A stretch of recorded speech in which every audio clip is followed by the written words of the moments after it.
যে কোনো বাইক হোক না কেন, যদি এই ভুলটা করেন তাহলে আপনারা অনেক বড় বিপদে পড়ে যাবেন। আপনারা শুরু থেকে শেষ পর্যন্ত এই ভিডিওটা দেখেন, তাহলে আপনারা গেস করতে পারবেন কোন সমস্যা নিয়ে আমি কথা বলতে চাচ্ছি। ঠিক আছে, যে উনি কিন্তু বড় একটা বিপদে পড়তে যাচ্ছিল, তার আগেই কিন্তু উনি চলে আসছে। তাহলে চলুন শুরু করি। আসসালামু আলাইকুম বাইকার্স, কেমন আছেন? আলহামদুলিল্লাহ অনেক ভালো আছেন আশা করি। আজকে যে রিভিউটা নিয়ে চলে আসছি সেটা হচ্ছে হুন্ডা এসপি 125 বাইকের যে একটা সমস্যা নিয়ে। এটা কিন্তু অনেকজন আমরা জানি না। শুধু হুন্ডা এসপি 125 বাইক না, এটা যদি আপনার এক্স ভেলেট হোক, অন্য যে বাইকগুলো আছে, সিটের নিচে কখনোই কোনো কাপড় জাতীয় কিছু রাখা উচিত না। যদি আপনি কাপড় জাতীয় কিছু রাখেন, সেক্ষেত্রে কি কি সমস্যা হতে পারে আপনার সাথে, সেটি আমি আজকে বিস্তারিত আলোচনা করব। তার আগে বলতে চাই, যদি আমার চ্যানেলে নতুন হয়ে থাকেন তাহলে অবশ্যই সাবস্ক্রাইব করবেন, পাশে থাকা বেল আইকনটি বাজিয়ে যাবেন নিত্য নতুন সুন্দর সুন্দর ভিডিও পেতে।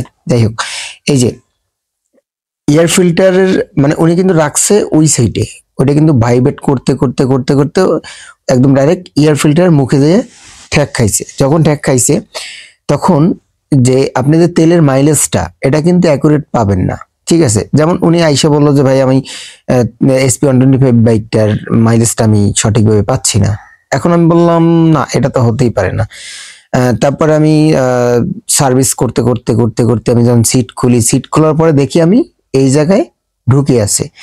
এই ভুলটা আপনারা কখনোই করবেন না। এই যদি করেন তাহলে আপনি তেলের মাইলেজ বেশি যাবে, তেলের মাইলেজ সঠিক পাবেন না। তারপরে আপনার বাইকের যে মানে অরিজিনাল যে টানটা, সেটাও আপনারা পাবেন না। ঠিক আছে, ফুয়েল তো বেশি খাবেই। তারপরে আপনি যে বাইকের যে মানে এক্স্যাক্টলি যে টানটা, সেই টানটা কিন্তু আপনারা পাবেন না।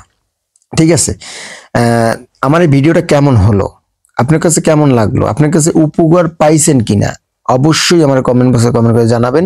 আর আমার কোনো জায়গায় কোনো ভুল আছে কিনা, আপনারা আমার কথা বুঝতে পারেন কিনা, এটা অবশ্যই জানাবেন। কেননা আমি যেই ভিডিওগুলো দিয়ে থাকি সেইগুলো কিন্তু কোনো ইউটিউবার দিতে পারবে না, কেননা আমি সবসময়ের জন্য এই নিয়েই সেনাসেনি করি। ঠিক আছে, যে কোনো ব্র্যান্ডের গাড়ি আমি কাজ করে থাকি।